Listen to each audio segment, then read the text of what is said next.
चलिए नमस्कार सभी को। अब इसका जो ना पूरा सेट जो आपके फर्स्ट सेट से स्टार्ट हो जाएंगे आप लोगों के, ठीक है ना। और ये आपके इसी बैच में मिलेंगे जो आपको बता रखा है, जैसे बैच कोड आपको बता देता है उसका। तो सेट 1 बहुत स्टूडेंट्स का हो चुका होगा, ठीक है। अच्छा, इसमें कुछ इंपॉर्टेंट वर्ड्स थे जो मुझे उठा के लाने थे, मैं उनको भूल गया। रात मतलब सोचा था कि नए नए वर्ड्स उठा लेंगे इसमें, लेकिन आज पूरा सेट करेंगे इसमें। और फिर वर्ड्स देख लेते हैं, नेक्स्ट वीक से उसके वर्ड्स ऐड कर देंगे इसके अंदर। जो कुछ ऐसे वर्ड्स हैं जो एग्जाम में आ रहे हैं और इक्का दुक्का वर्ड है, बहुत ज़्यादा तो नहीं है, ज़्यादातर वर्ड्स तो सेट में मिल जाएंगे आप लोगों को, पर इक्के दुक्के वर्ड इस टाइप के हैं जो इस सेट के अंदर नहीं है। तो इसको तो रिवाइज करते रहें, बार बार रिकॉल करते रहें, और एग्जाम में इसमें से लगना जरूर है क्वेश्चन, ये ध्यान रखना।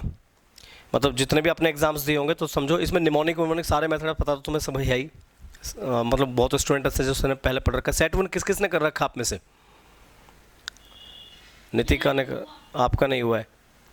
चलिए एक तो कैमरा ऑन कर लो भाई सभी स्टूडेंट्स अपना, क्योंकि मुझे तो दिखते रहना चाहिए ना, तुम लोग भी कैमरा ऑन कर लीजिए। हाँ, तो इसको उससे चेक कीजिए सेट को। और सेट 1 से स्टार्ट करेंगे। हर सैटरडे आपको जो ना क्लास मिल जाएगी, इसी टाइम क्लास रहेगी। और इसकी जो क्लास है ये आपकी ऐप के ऊपर भी रहेगी, मतलब ये रेगुलर रिकॉर्ड रहेगा आपका। वहाँ पे जाके जैसे फोल्डर्स बने हुए हैं सेट 1 सेट 2 सेट 3 के नाम से, तो वहाँ जाओ और वहाँ पे जाके सर्च कर लीजिए, ठीक है। तो ये बाद में भी चेक कर लेना, कोई प्रॉब्लम नहीं है। चलिए देखिए, और टेस्ट आपका नेक्स्ट वीक से स्टार्ट हो जाएगा। क्या कह रहे हैं? टेलीग्राम पे नहीं मिलेगा। टेलीग्राम एक मतलब कोई देखो, यूट्यूब और टेलीग्राम जो है ना, ये पढ़ने का अड्डा नहीं है। ये सब चीज़ें बस लोगों से जुड़े जाओ, लोगों को बताते रहो। बहुत स्टूडेंट है जो यूट्यूब कहते हैं जी पढ़ा दो, यूट्यूब पर पढ़ा दो। यूट्यूब को पढ़ाने की चीज़ थोड़ी होती है। ये हो सकता है वीडियो भी यूट्यूब पे चले जाए, लेकिन इसका मतलब पढ़ाने से नहीं है। जिसे पढ़ना है उसमें सिंसेरिटी है, वो आएगा, वो बैच लेगा, पूरा प्रॉपर पढ़ेगा। तो टेलीग्राम पे फेंक दी वीडियोस, यूट्यूब पे फेंक दी, वो ठीक है, सब्सक्राइबर बढ़वाने हो तो ठीक है, चल रहा है। लेकिन मैटर ये है, यूट्यूब और टेलीग्राम पढ़ने का अड्डा नहीं है। पढ़ना है तो उसको एक प्रॉपर वे में जाके ही पढ़ना पड़ेगा, ठीक है। चलिए पॉइंट समझिए। ये आपके ऐप में रहेगा बैच, यूट्यूब पे जाए ना जाए वो एक अलग मैटर है, लेकिन ये टेलीग्राम पे जाएगा, उस पर सॉरी आपकी ऐप के ऊपर, ठीक है ना। चलिए देखिए वर्ड्स देखिए, इसमें पहले पॉइंट से यहाँ समझिए। फर्स्ट कैटेगरी में है यहाँ पे निमोनिक वर्ड्स हैं। और निमोनिक वर्ड्स आप जानते हो किस तरह से याद करना है, अपने हिसाब से निमोनाइज कर लीजिएगा वर्ड्स को।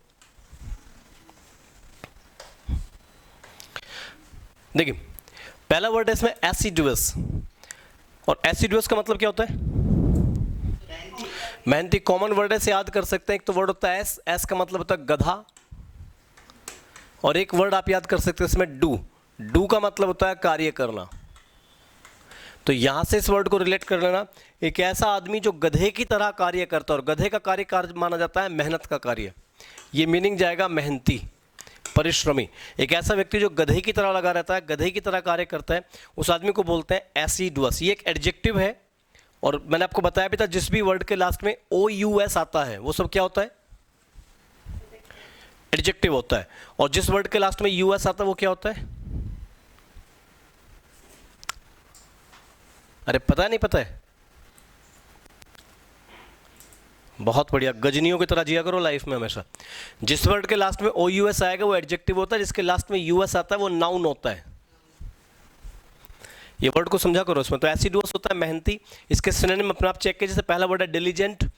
डिलीजेंट को आप याद कर सकते हैं कि वो व्यक्ति जो दिल लगा के काम करे, डिलीजेंट, दिल लगा के काम करने वाला, जेंट्स, उसे मेहनती कहेंगे।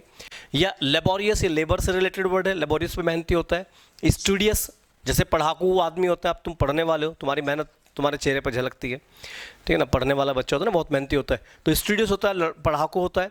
हार्ड वर्किंग, ये भी बड़ा मेहनती होता है। और स्क्रूपलेस भी मेहनती होता है।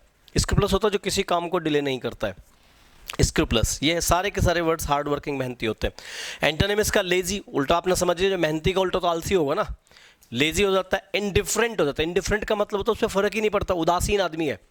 आप क्या कह रहे हैं? श्वेता म्यूट करो। मतलब इसमें क्या कर सकते हैं, इंडिफरेंट का मतलब तो उदासीन। एक ऐसा आदमी मतलब जो जिस पे कोई फर्क नहीं पड़ता। आप उसे काम दे दीजिए, कर लेगा नहीं करेगा, पढ़ लेगा नहीं पढ़ेगा, उस पर कोई फर्क नहीं पड़ने वाला, इस आदमी को बोलते हैं इंडिफरेंस। अनस्क्रूपलस, स्क्रूप्स का अपोजिट हो जाता है। और इंडोलेंट, आलसी होता है, इंडोलेंट, आलसी। बाकी निमोनिक की जब इनकी जरूरत पड़ेगी तो देखेंगे। नेक्स्ट वर्ड क्या है? अरे बोल दो। हाँ मतलब तुमने तो ऐसा कर रखा भाई साहब, मैंने इतने पैसे ले रखे तुमसे, मैं ही बोलूंगा, मैं ही समझाऊंगा इसको, इतना नहीं है। नेक्स्ट वर्ड है एनोडाइन, और एनोडाइन का मतलब होता है वो व्यक्ति जो आपके कष्ट हरता है। हाँ, ये कष्ट हरता होता है या पीड़ाहारी आप इसे कह सकते हैं, पीड़ाहारी। और उसका निमोनियाइज मैंने बता भी रखा आपको कि आपकी मम्मी कहती है, जो आपकी गर्लफ्रेंड है जिसका नाम है अनु, मम्मी कहते हैं अनु डायन है, और आप कहेंगे मम्मी अनु डायन नहीं है, नो नो नो, अनु डायन नहीं है, वो तुम्हारे कष्ट हरेगी, तुम्हारी सेवा करेगी, तुम एक बार उसे अपना तो लो।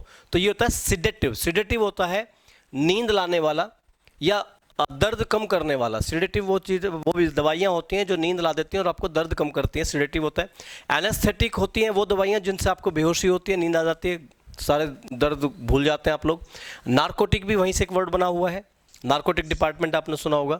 या मेडिकेशन तब दी जाती है जब आपको दर्द हो, पीड़ा हो, और मेडिकेशन उस पीड़ा को, दर्द को कम करने के लिए होता है। पेन किलर या सोपोरिफिक, सोपोरिफिक भी नींद लाने वाली चीज़ें होती हैं, सोपोरिफिक।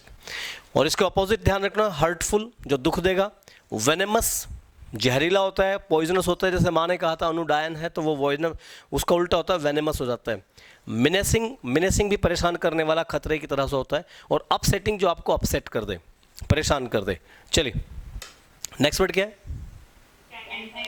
कंटैंकरस। कैंटैंकरस नहीं, कंटैंकरस। कंटैंकरस क्या होता है? एक ऐसा व्यक्ति, देखो ये भी एक एडजेक्टिव ही है, इसमें भी OUS लगा हुआ है, ये भी सेंटेंस में एक एडजेक्टिव है, और इसका मतलब होता है झगड़ालू प्रवृत्ति का व्यक्ति। ये एडजेक्टिव होता है, उसकी क्वालिटी को बताता है। ये कंटैंकरस जाएगा, मतलब कौन आदमी है, आप इसे रिलेट कर सकते हैं, जो टैंक से रस पी के जा सकता, मतलब हिम्मत दिखाओ जिसमें दम हो। अब इस टैंक से, इसको मैंने बताया भी था पहली क्लासेस में, कि मान लीजिए आप एक टैंक में रस भर के रखते हैं और लोग आते हैं उस रस को पी के भाग जाते हैं, तो 2 4 10 5 दिन तक चलता रहा ऐसे ही। लेकिन एक दिन आपको गुस्सा आ गया, आपने कहा कि अब किसी के मतलब माई का लाल हो तो आ जाओ, अब दिखाओ कौन है जो इस टैंक से रस पी सकता है। कंटैंकरस मतलब किसमें दम है जो इस टैंक से रस पी के दिखा दे। तो कंटैंकरस एक ऐसी झगड़ालू प्रवृत्ति होती है जिसमें आप चैलेंजिंग हो जाते हैं, मतलब आप झगड़ा करने के लिए तैयार हैं, जैसे क्वेरलसम। क्रैंकी, क्रैंकी झगड़ालू होता है, ये केकड़े से याद कर लीजिएगा इस वर्ड को। ग्राउची इंपॉर्टेंट वर्ड है, अलग ही टाइप का वर्ड है, ग्राउची झगड़ालू होता है। इरेसिबल होता है जो चिढ़ जाता है, ये चिढ़ने वाला होता है इरेसिबल, जिसमें मतलब ईर्ष्या में आ जाता है, चिढ़ जाता है आपसे जल्दी से। और कॉलरिक भी झगड़ालू होता है, इसको याद कर सकते हैं, जो बात बात पे तुम्हारा कॉलर पकड़ ले। ऐसा आदमी जो गिरबान पकड़ लेता है, बात बात पे कॉलर पकड़ लेता है, उसे बोलते हैं कॉलरिक। बाकी इसके एंटोनिम देखना, चीयरफुल, गुड नेचर्ड, प्लीजेंट, अमेबल। अमेबल क्या होता है? फ्रेंडली या मिलनसार। चलिए नेक्स्ट वर्ड पाइए। नेक्स्ट वर्ड है सबैटिकल। अच्छा, रूट वर्ड्स की क्लास में आपको बता चुका हूं, रूट वर्ड्स चेक कर लीजिएगा, ठीक है ना। हाँ, सबैटिकल क्या होता है? हाँ, सबैटिकल होता है किसी चीज में पोज देना, किसी चीज को रोकना या किसी चीज को डिले करने की सेंस होती है। डिले करना या किसी चीज को टालना या पोज देने का सेंस होता है, जो किसी चीज को एक ब्रेक कर देते हैं, कंटिन्यूटी ब्रेक कर देते हैं, तो सबैटिकल होता है। इसे कॉमन से याद कर सकते हैं, हमेशा याद रखें, जैसे सब बातें कल, ये होता है सब बैटिकल, यानी कि अब कोई बात नहीं करेंगे, अब सब बातें हम कल करेंगे, हम डिले कर रहे हैं, चीज़ों को टाल रहे हैं, तो वो जाता है सबैटिकल को याद कर सकते हैं, सब बातें कल, यानी कि हमें क्या करना है, ब्रेक चाहिए, वैकेशन छुट्टी पे जा रहे हैं, रेसेस हो गया है। फरलो, फरलो का मतलब होता है किसी चीज़ को ब्रेक करना, किसी काम को छोड़ना बीच में और डिले कर लेंगे इसको। नेक्स्ट वर्ड देखिए, फैसल।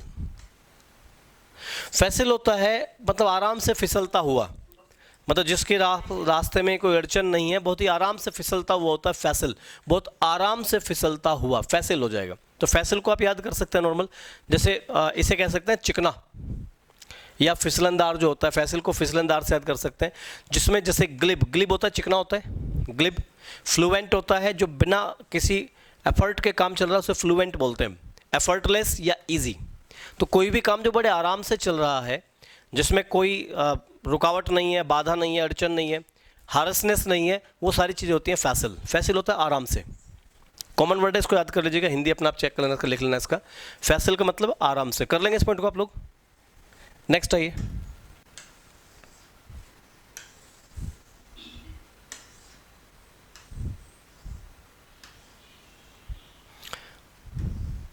नेक्स्ट वर्ड है अबेस।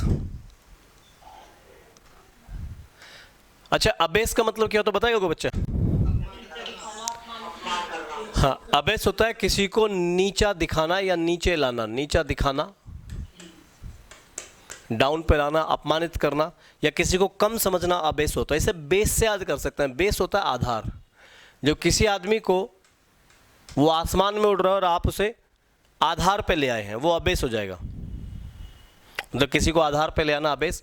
जैसे सिनोनिम है इसका डिबेस, बिलिटिल, डिग्रेड या लोअर। बिलिटिल का मतलब होता है कम आंकना किसी आदमी को। जो किसी आदमी को कम आंकते हैं उसे बोलते हैं बिलिटिल। समझ जाएंगे? ये सागर म्यूट करो, सागर दैया कौन है? तुम्हारे यहाँ से आवाज आ रही है। जैसे एनहेंस, कॉम्प्लीमेंट,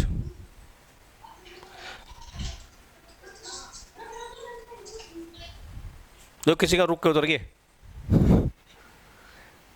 ठीक है ना। कॉम्प्लीमेंट, इंप्रूव या ग्रो, ये होता है बढ़ाउतरी करना।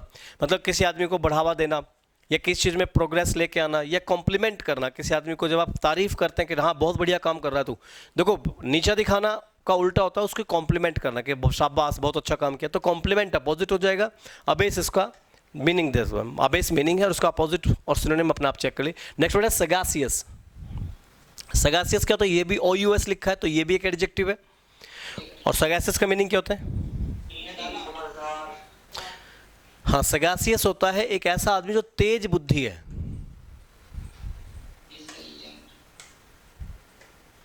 मतलब तेज बुद्धि आदमी को सगासियस कहोगे। मतलब ऐसा आदमी जो बहुत ही ब्रिलियंसी से काम करता है, इंटेलिजेंस से काम करता है। जैसे केजी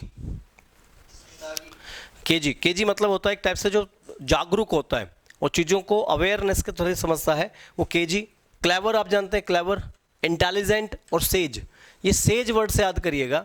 सेज का मतलब होता है समझदार,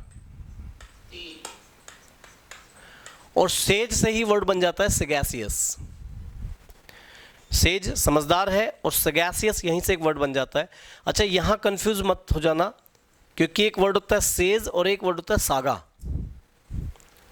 एक सागा भी होता है। सागा का मतलब क्या होता है? वीर गाथा है। तो ये दोनों वर्ड को समझ लेना है। जो सगासियस वर्ड बना है ये सागा से नहीं बना है, ये सेज से बना है।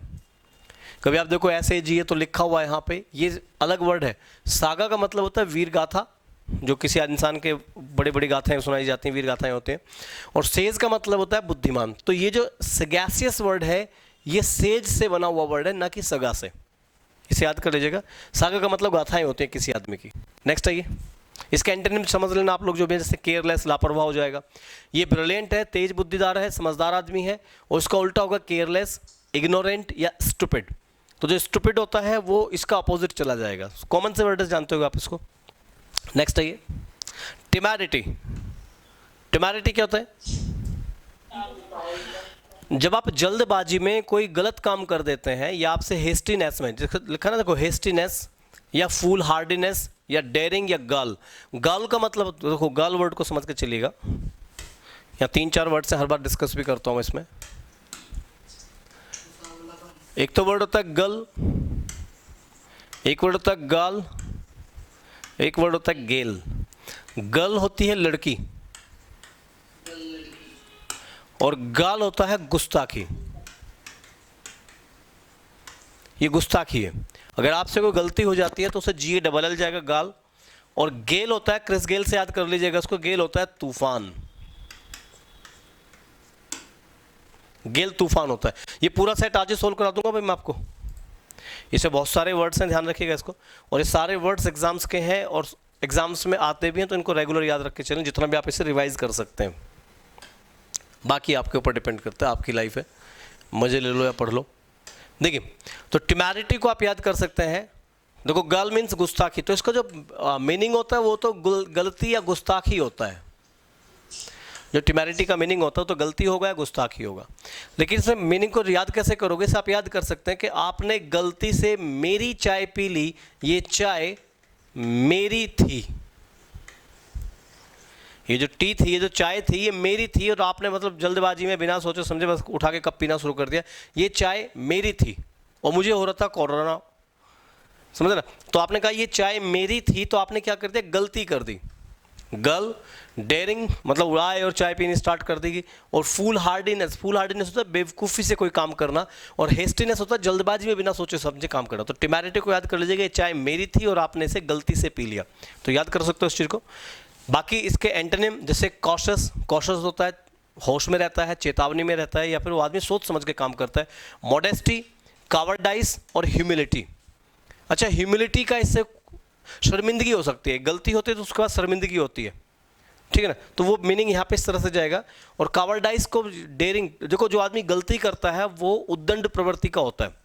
अगर आपने कोई गलती किया तो सुनते थोड़ी हो किसी की, तुम हाँ पी ली तो पी ली, क्या हो गया, ये डेयरिंग होता है कि भाई साहब चाय मेरी चाय पी गया ना, पी गए तो पी गए, क्या बिगड़ को कुछ आप है कि दूसरी चाय ले ले, वो डेयर है। और उसका जो अपोजिट होता है वो होता है कावर्डाइज। सामने चाय रख दो किसी आदमी के सामने ला के, वो भाई साहब पता नहीं यार पीना पिया चाय को, पता नहीं कैसे पीना है चाय को, समझ में नहीं आ रहा, वो मतलब डरा डरा सा रहता है।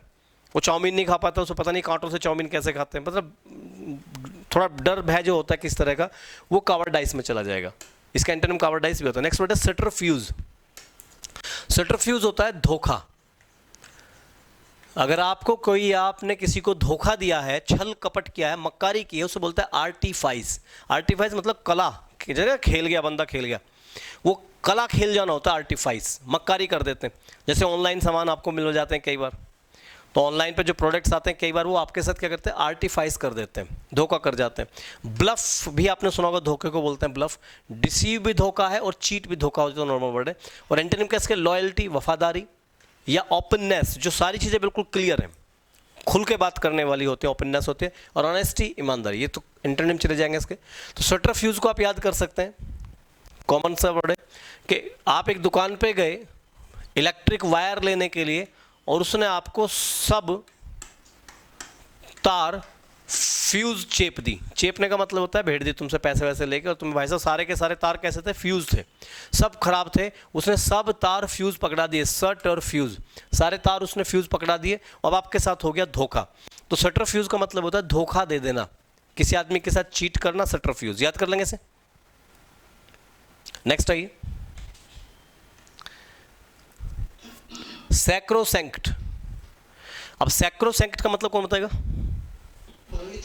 ये होता है पवित्र। सैक्रोसैंक्ट होता है पवित्र, और इसे आप कॉमन वर्ड से याद कर सकते हैं। इसे याद कर सकते हैं, सैक्रो को याद कर सकते हैं सैकड़ों, और सेंट को याद कर सकते हैं संत। एक ऐसा व्यक्ति जो सैकड़ों संतों से भी पवित्र है, जैसे आशाराम, 1000 संत मरते हैं तब जाके ऐसे ऐसे संत पैदा होते हैं, आशाराम, राम रहीम, गुरु रामपाल, मतलब ये समझ गए ना, ये सैकड़ों सैंक्ट, आप इसे याद कर सकते हैं, सैकड़ों संतों से भी ज़्यादा पवित्र। अब कई लोग कहेंगे सर आप इनके नाम ले रहे हो, मुसलमानों को देख भी नाम ले रहे हो, मैं तो पवित्रता बता रहा हूँ इनकी, मैं को बुराई थोड़ी कर रहा हूँ, मैं कह रहा हूँ सैकड़ों संतों से पवित्र। जब हजारों संत मरते हैं तब एक आसाराम जैसे संत पैदा होते हैं, तो सैकड़ों सैंक्ट मतलब पवित्र, बहुत ही पवित्र आदमी है। जैसे डिवाइन होता है बिल्कुल जैसे भगवान ही हो, देवताओं जैसा। या रेवर्ड, आपने सुना वर्ड रेवर्ड? रेवर्ड का कई वर्ड्स आते हैं इसमें, जैसे एक तो स्पेलिंग होती है क्या, REVERE, एक स्पेलिंग होता है REVER, एक होता है REVERIE। याद है सारे वर्ड्स ये? हाँ, रेवर क्या होता है? REVERE, रेस्पेक्ट, ये होता है सम्मान, रेस्पेक्ट। और REVER, गिव अप, त्याग देना, इसे छोड़ देने की सेंस होती है। और रेवरी क्या होता है? REVERIE, day dream. तो रेवर्ड सम्मान हो जाता है, वेनरेट भी सम्मान होता है, ये भी आएगा निमोनिक में वर्ड आगे जाके। पायस भी सम्मान होता है, पवित्र होता है, पायस पवित्र है, और प्योर तो होता ही है। बाकी एंटोनिम इसका हेलिश, बिल्कुल जहन्नुम, नरक जैसी जिंदगी है, नरक जैसा आदमी है। सिनफुल, पापी है, सिन मतलब पाप होता है, तो पाप से भरा हुआ सिनफुल। विकेड, बुरा होता है, बुरी नेचर का आदमी होता है विकेड। और इम्पायस, इम्पायस होता है अपवित्र, पायस का अपोजिट है। चलिए नेक्स्ट आइए, अब आपको ये मैच करने हैं वर्ड्स, यहाँ पे कीजिए चेक जल्दी से। पहला वर्ड क्या है? प्रीवैरिकेट। इसका निमोनिक नहीं बताऊंगा, यहाँ पे मैचिंग वाले वर्ड्स हैं सारे। फर्स्ट वर्ड है प्रीवैरिकेट। प्रीवैरिकेट का मतलब क्या होता है? छल कपट कर देना किसी आदमी के साथ में, धोखा देना, यानी कि एक ऐसा बंदा जो पारिवारिक नहीं है। आप इसे याद कर सकते हैं। वो मतलब सामाजिक आदमी नहीं है, मतलब पैसे के पीछे भागता रहता है, पारिवारिक नहीं है, वो है प्रीवैरिकेट। तो प्रीवैरिकेट का वर्ड कौन सा जाएगा बताइए इनमें? Check, caval. प्रीवैरिकेट का जाएगा एच, कैवल। अब कैवल का मीनिंग आप याद कर लीजिएगा जो भी है, इसमें जाएगा एच, झगड़ालू प्रवृत्ति का, ये छल कपट झगड़ा करता है, पारिवारिक नहीं है। मतलब जैसे नाटक देखते हो ना तुम, कोई भी नाटक देख लो, जैसे आजकल एक नाटक चल रहा है टीवी पे, उसमें एक आईपीएस ऑफिसर है, एक सही है, उसमें सही है, देखे तुमने? मतलब आईपीएस ऑफिसर का वो नाश उठा रखा है, उसमें आईपीएस ऑफिसर का कोई रोल नहीं है उसमें नाटक के अंदर, और लोग देख रहे हैं, पागल होकर देख रहे हैं लड़कियां। तो उसे देखते हैं आप लोग? नहीं देखते हैं सही वाले नाटक को। नाटकों से बचो, वरना जिंदगी नाटक बन जाएगी तुम्हारी। ये जितने भी हैं ये प्रीवैरिकेट नहीं होते हैं, बस मार काट चीख पुकार यही मची रहती है, और औरतें चिल्लाती रहती हैं, औरतों की राजनीति चलती है। आदमी सिर्फ उसमें गौण पात्र होते हैं, सारी राजनीति औरतों की चलती है। आदमी मर्दों को देखो, हस्बैंड उनके कैसे दिखाते हैं, बिल्कुल बोल ही नहीं सकते। तो देखे ना आप लोगों ने, आदमी बोल नहीं सकता। वरना आजकल महिलाएं ऐसी घरों में हो तो शुद्धि करते हैं 2-2 मिनट में लोग बाग सोसाइटी में। तो लेकिन क्या है, उसे प्रीवैरिकेट होता है। ये जो पारिवारिक चीज़ें दिखाते ही नहीं है कभी भी। लोगों को लगता है परिवार की चीज़ें दिखा रहे हैं, पारिवारिक नहीं दिखाते, गंदी राजनीति, सिर्फ औरतों की राजनीति दिखाते हैं। तो वो होता है कैवल, झगड़ा दिखाते रहते हैं बस इसमें। जैसे वो एक भाभी भी लग रही है और वह सही तो लगी रही है, और भाई साहब आईपीएस ऑफिसर है, वो कुछ कर ही नहीं पा रहा। मतलब आईपीएस ऑफिसर 1 मिनट में रेल बना देगा आदमी की, समझ रहे हैं ना? वो एक जगह गया था और उसको बस एक गोली टिपवा के आ गया था बस वहाँ से, वो इतना आईपीएस ऑफिसर है वो। चलिए नेक्स्ट वर्ड क्या है? इरेसिबल। इरेसिबल अभी वर्ड आया था, चिड़चिड़ा। ये आदमी होता है जो बहुत ज़्यादा चिढ़ता है। तो देखो कौन सा वर्ड जाएगा इरेसिबल का? इरिटेबल। वो चीज़ें जो बहुत जल्दी से चिढ़ जाते हैं, इरिटेबल। नेक्स्ट वर्ड है फ्लैम्बॉयंट। ये स्पेलिंग पूरी कर दीजिएगा, बॉयंट, फ्लैम्बॉयंट। इसे याद कर सकते हैं कि लड़के ने आग लगा रखी है, स्टेज पे आग लगा रखी है, फ्लैम्बॉयंट। जैसे माइकल जैक्सन था, जब वो आता था स्टेज पर तो स्टेज पे आग लगा देता था। अब ये सिंबॉलिक रिप्रेजेंटेशन है, लेकिन मूर्ख लोग समझेंगे वास्तव में आग लगा देता था। मतलब कि वो ऐसा नाचता था कि आग लग जाती थी, जैसे दीपक जल जाते थे। अब दीपक जल जाते थे जैसे बोलते हो ना, मतलब दीपक राग होता है कि उस गाने से दीपक जल जाते हैं। ऐसा कोई राग नहीं है भाई, सिंबॉलिक रिप्रेजेंटेशन है। लेकिन मूर्ख लोग इस पर बहस करेंगे बैठ के। ये सिंबॉलिक चीज़ें होती हैं कि दीपक राग हो गया, राग गाया और भाई साहब दीपक जल गया। एक्चुअली होता क्या था, आदमी उस टाइम पे बिजली तो थी नहीं, और दीपक जलाना बड़ी महाभारत हुआ करती थी कि पहले उसमें भाई साहब बाती बाती में तेल वेल डालो, फिर वो अलग टाइप के दीपक होते थे, वो उनको बहुत सेट करना पड़ता था तब जाके वो जलते थे। तो रात को उसने 11-12 बजे 1 बजे गाना शुरू कर दिया, रात को अंधेरे में, गुप अंधेरे में। तो उसके राग को सुनने के लिए लोग दीपक ले लेके उठ के चल देते थे जला जला के, कि घरों में दीपक जला जला के बैठ जाते थे कि भाई राग सुनूंगा, मतलब लाइट जलाओ और दीपक जलाओ। दीपक जला के चारों तरफ लोग रोशनी करते थे, उसके साथ सुनने के लिए चले जाते थे। That is symbolic representation. ऐसा नहीं था कि आग लग जाती थी वहाँ पर। आप सुन रहे मैं क्या करूँ? तो लोग उठ जाते थे, जाग जाते थे, और तुम गाओगे तुम्हें लोग फोड़ने के लिए आएंगे। जाग अब भी जाएंगे लोग, रात को 11-12 बजे चिल्ला चिल्ला के गाओ, जाग अब भी जाएंगे, पीटने पाटने के लिए तुम्हें आ जाएंगे। लेकिन उस टाइम पे लोग उसे सुनने के लिए आते थे, और घरों में जाग हो जाती थी सबके साथ में। उसे बोलते थे दीपक राग, मतलब सबको जगा देगा। लेकिन जो पॉइंट है वो फ्लैम्बॉयंट, उसने आग लगा दी स्टेज पर, तो होता है डैशिंग। ये वर्ड जाएगा डैशिंग, ए वर्ड जाएगा dashing. Next word asinine. Asinine क्या होता है? बिल्कुल गधे जैसा मूर्ख व्यक्ति। और ये वर्ड है प्यूराइल। ये सारे वर्ड याद करके चलिएगा, इसमें जाएगा ई, ये प्यूराइल है। सुपरसीड बता रखा है, सुपर होता है हाईएस्ट पॉइंट होता है, और उस पॉइंट से किसी को हटा देना वो होता है सुपरसीड। तो सुपरसीड का वर्ड देखो कौन सा जाएगा, जल्दी बताइए। रिमूव फ्रॉम द पोस्ट, ये रिमूव जाता है, B option. Ladies man check करो कौन सा हो सकता है, women's lover. Ladies man women's lover, C जाएगा। एक गुड समारिटन, परोपकारी व्यक्ति, वो आदमी जो तुम पे दया करता है, ये वर्ड जाएगा आई, हेल्पफुल। स्कॉट फ्री, ये एक इडियमेटिक वर्ड भी होता है ये, हाँ, ये विदाउट पनिशमेंट, जब आप पनिशमेंट से बच जाते हैं। इसमें इडियम्स में पढ़िएगा इसका मीनिंग कैसे निकल के आएगा। वाइस वर्सा, रिवर्स ऑर्डर, हाँ, जैसे आपने बोला 1 2 3 4 5 5 4 3 2 1, ये रिवर्स ऑर्डर जो होता है उस चीज़ को बोलते हैं हम लोग क्या, वाइस वर्सा। और टेट टेट, ये दोनों वर्ड्स आपके फॉरेन वर्ड है, इंग्लिश के वर्ड नहीं है। और टेट टेट होता है प्राइवेट टॉक, जो हाँ, आमने सामने नहीं, आमने सामने होता है विस अ विस। टेट ए टेट होता है जो आपकी पर्सनल बातें होती हैं, प्राइवेट टॉक होती है, जैसे खुसर पुसर करते रहते हैं, काना फूसी जिसे बोलते हैं, टेट ए टेट, कान में टेट टेट टेट टेट करते रहते हैं, टेट टेट, ठीक है ना, उस चीज़ को बोलते हैं प्राइवेट टॉक। चलिए आगे नेक्स्ट आइए।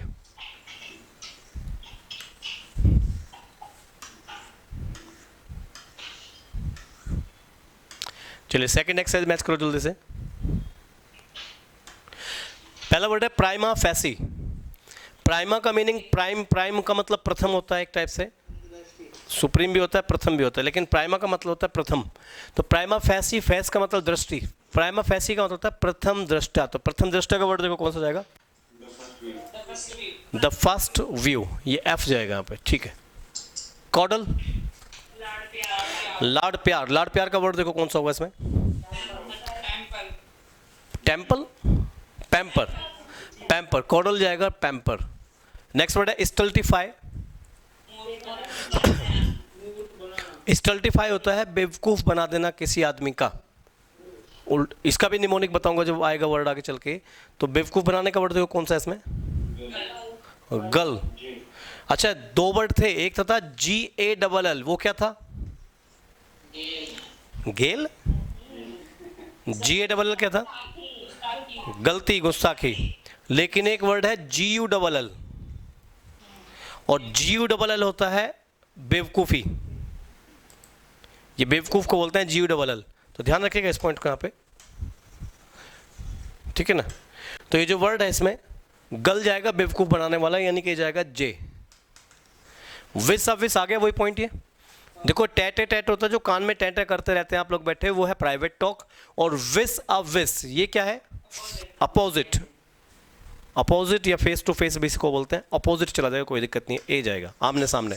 एस्थेटिक, काल्पनिक खुशी, ये लिटरेरी वर्ड है। एस्थेटिक जो होता है ये काल्पनिक खुशी होती है, जब आप कल्पनाओं में रहते हैं और खुश रहते हैं। भले ही लाइफ में कुछ भी चल रहा हो, कितना भी लॉकडाउन चल रहा है, कितना भी कोविड चल रहा है, लेकिन फिर भी वो जो ना खुश रहने वाला बंदा होता है, मानसिक खुशी, काल्पनिक खुशी होता है, इलेटेड, खुशियों को बोलते हैं एस्थेटिक, इलेटेड।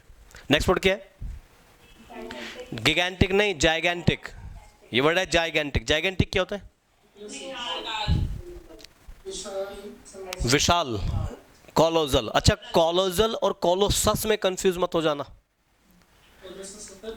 हाँ कॉलोसस होता है बड़ी सी स्टैचू, और कॉलोजल होता है कोई भी चीज जो विशाल है। तो विशाल जाइगैंटिक होता है, ह्यूज आकार का होता है, राक्षस जैसा होता है। रिमूव का वर्ड देखो कौन सा जाएगा इसमें, रिमूव वाला वर्ड कौन सा होगा, स्वीप अवे।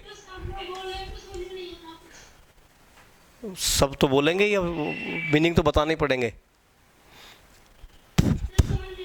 तो आप नोट करते चले जाओ ना इसको, आप इसे नोट करते चले जाओ। क्या करें,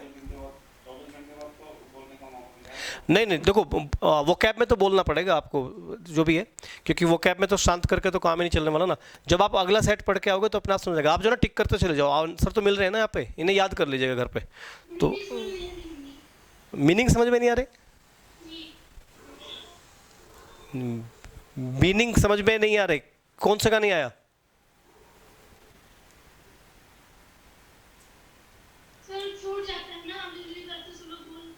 ना ना ना ना छूटने का टाइम नहीं। अभी आप जिसको ना जो फर्स्ट टाइम है ना वो टिक कर लो इनको फटाफट फटाफट, जो इनके मीनिंग है, जो से भी मीनिंग है, जैसे स्टल्टिफाई का मीनिंग है, फटाफट टिक कर लो। बाकी घर पे जाके इसे रिवाइज कीजिएगा।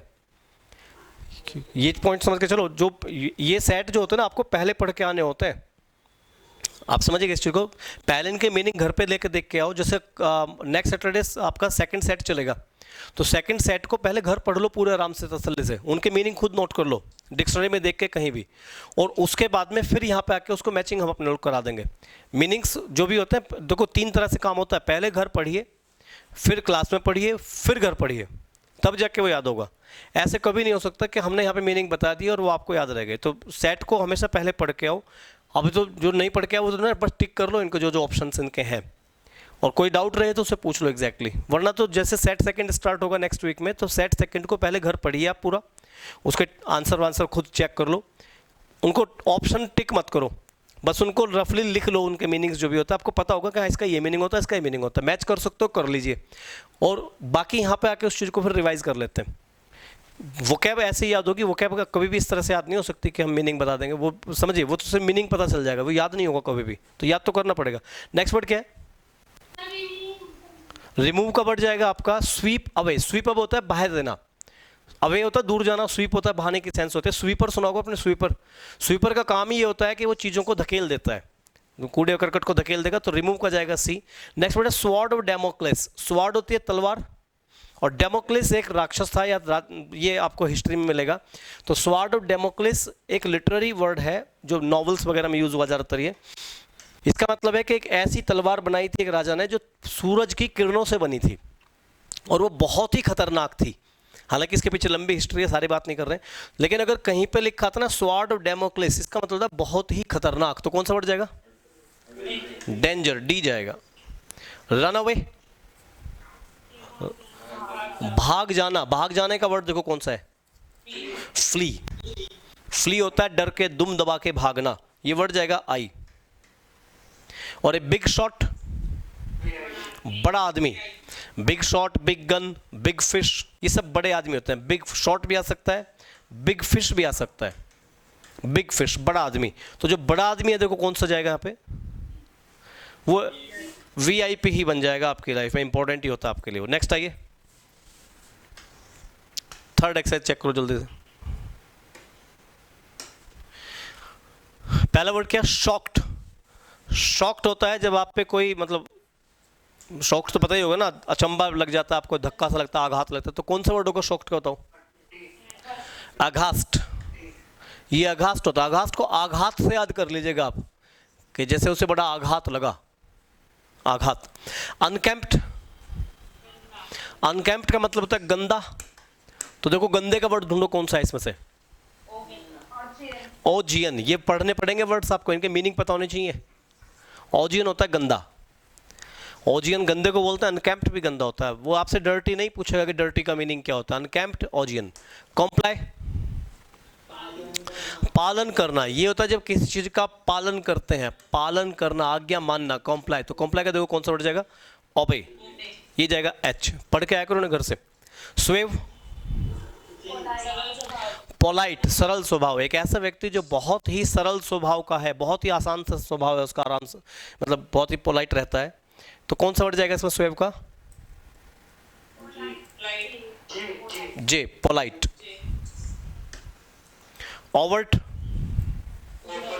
ओपन। एक होता है ओवर्ट, एक होता है कॉवर्ट। कॉवर्ट होता है ढका हुआ, और ओवर्ट होता है उघड़ा हुआ। ध्यान रखिएगा इसमें, आप इसे कवर से याद कर सकते हैं। कवर में, कवर, कवर का मतलब ढकना होता है ना, और कवर में से सी हटा दो, इसका मतलब होगा उघड़ना। तो ध्यान रखिए इस चीज को।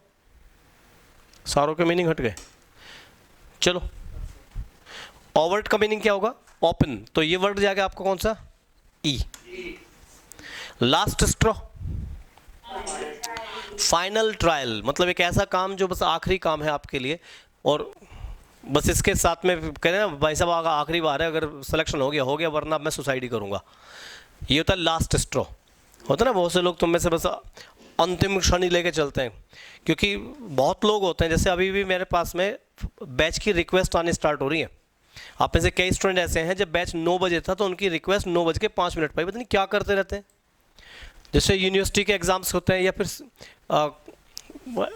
ये है ना, मान लीजिए वैकेंसीज आ गई, और वैकेंसी में फॉर्म फिल करने की डेट आ गई, मान लीजिए लास्ट डेट है 10 अगस्त, ठीक है ना, 2 महीने का टाइम मिला, लेकिन बीच में नहीं भरेंगे, 10 अगस्त को ही जाके बैठेंगे साइबर कैफे में।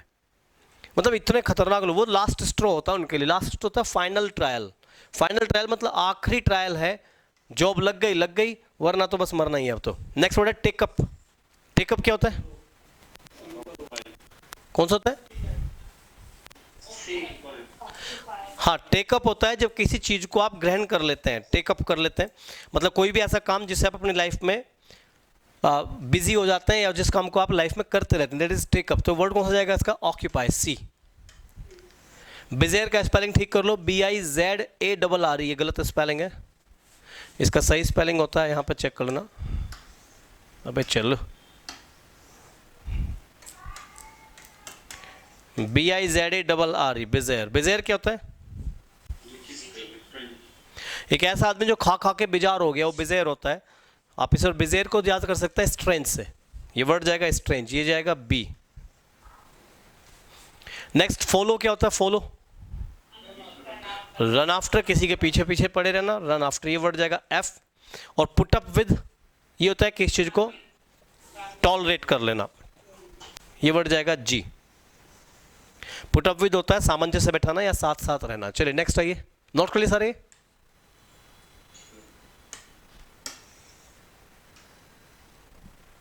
यही है क्या? हाँ यही एक्सरसाइज है। चलिए देखिए, स्पेशलाइज इन ईयर डिजीज, यहां पे आपको पर्टिकुलर इसका वर्ड फिल करना है। स्पेशलाइज इन ईयर डिजीज, एक ऐसा व्यक्ति जो कानों का डॉक्टर होता है, क्या बोलते हैं उस डॉक्टर को? ऑटोलॉजिस्ट, ये वर्ड जगह otologist. Science of caves, speleology, spelling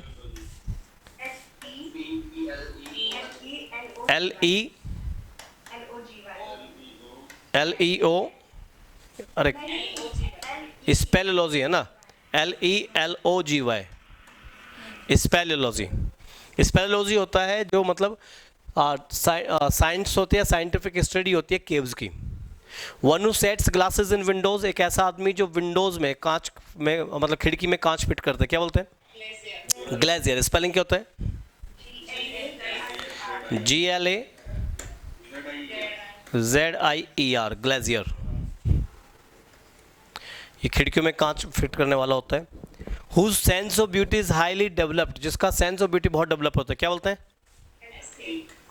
spelling AES THETE,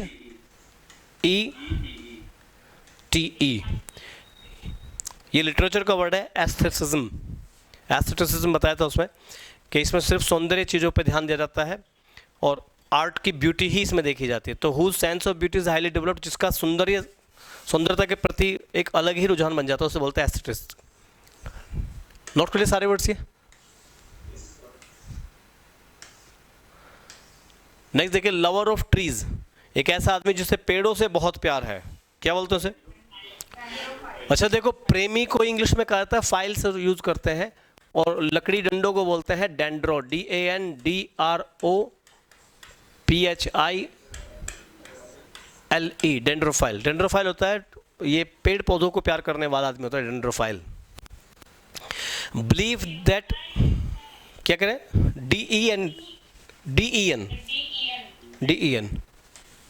DEN होता है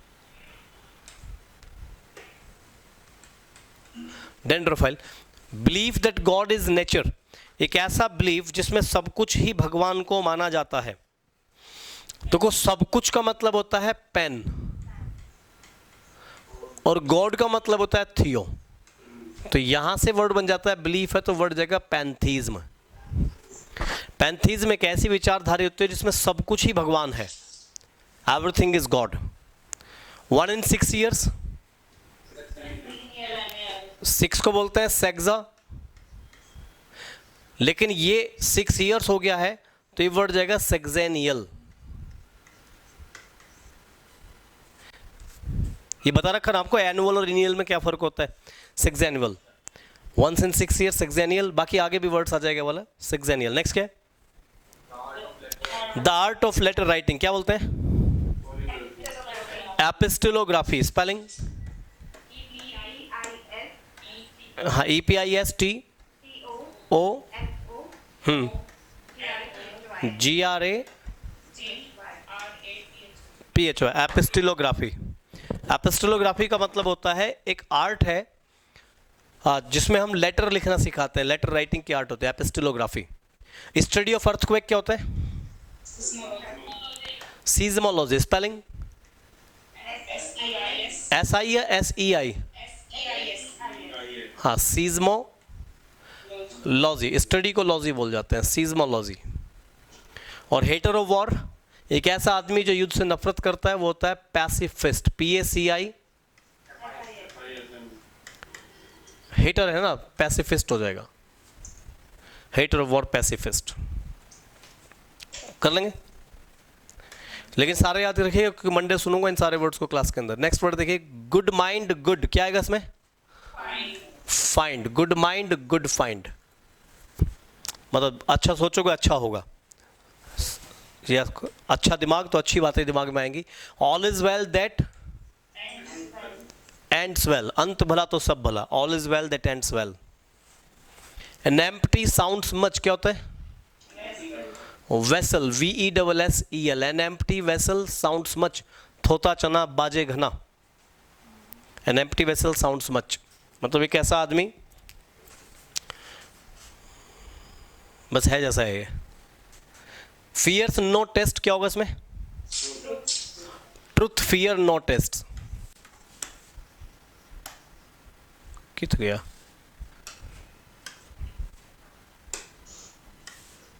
ये वर्ड जगह ट्रुथ फियर्स नो टेस्ट, मतलब सांच को आंच नहीं होती।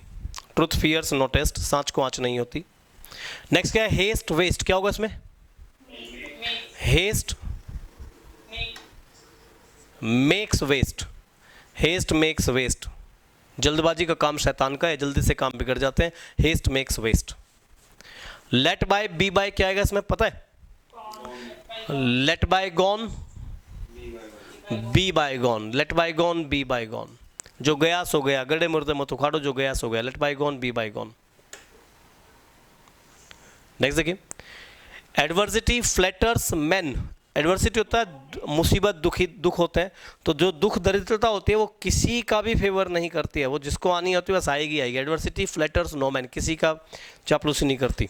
ए man catches at a straw, एक आदमी तिनके का सहारा। कौन सा आदमी? डूबते को तिनके का सहारा, तो कौन सा हट जाएगा? Drowning. Spelling DROWNING। Drowning man catch at a straw, डूबते को तिनके का सहारा। और नेक्स्ट है cut your coat your cloth, क्या आएगा इसमें? अकॉर्डिंग टू, ये एक प्रोवर्ब होती है, ये सारी ही प्रोवर्ब्स हैं। Cut your coat according to your cloth, मतलब जितनी हैसियत हो उस हिसाब से काम करना चाहिए। Cut your coat according to your cloth. चलिए नोट कर लिए सारे।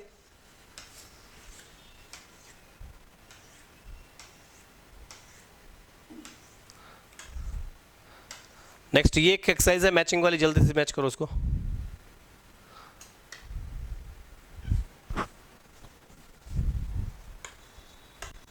बताइए।